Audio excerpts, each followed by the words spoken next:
Welcome to the 151st edition of Spooky Reviews from Spooky Ventures. I'm Gary Hill and I'm your host and reviewer. This time around I'm going to be looking at the DVD release of Amityville Turkey Day. Now before I get to this review, I need to disclose something. I might be a little biased here.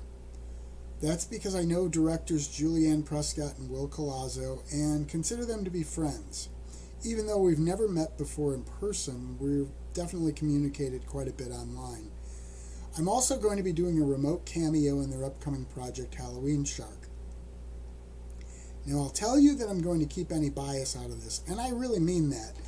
But you never know when a little might creep in. Sometimes that's just a subconscious thing.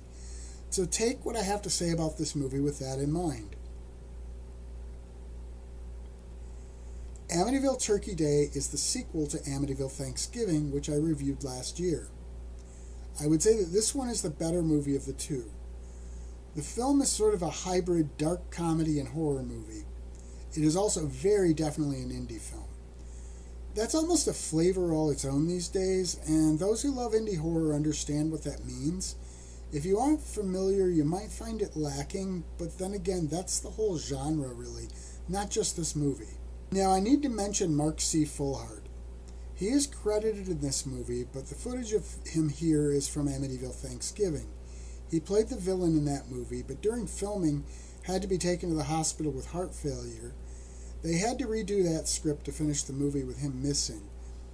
He recovered from that bout, but since has passed away. This movie was dedicated to him, actually. In the aftermath of the killings from the first film, and with the killer Fullhard played still unaccounted for, a group of indie filmmakers show up at his home to make a horror movie based on his murder spree.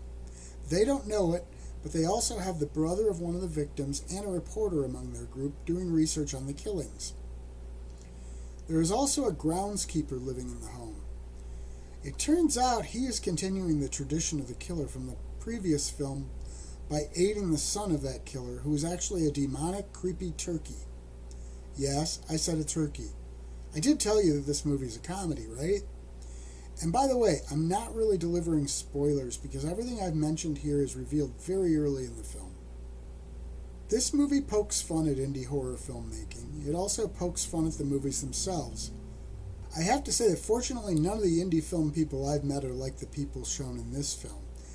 I have found the indie horror community to be filled with great people who are almost like family to one another. The characters in this movie tend to be very obnoxious.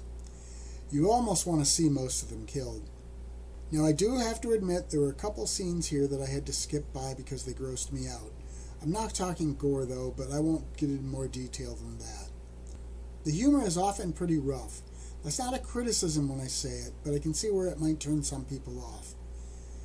There are also some brilliant moments of humor. One of those that comes to mind is when the filmmaker is telling his boss about how great the movie they are making is going, while another character is very clearly telegraphing the fact that he's lying. I laughed out loud at that one. This is a silly movie, but it's meant to be. Yet it also has plenty of definite horror elements.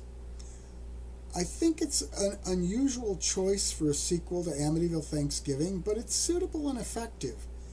This doesn't have a ton of extras, but I really like the behind-the-scenes footage. This is not a perfect movie, but it's certainly not meant to be a perfect movie. It is definitely not for everyone either. Then again, name one movie that really is for everyone. This is definitely a fun film for those who appreciate indie horror-based dark comedy.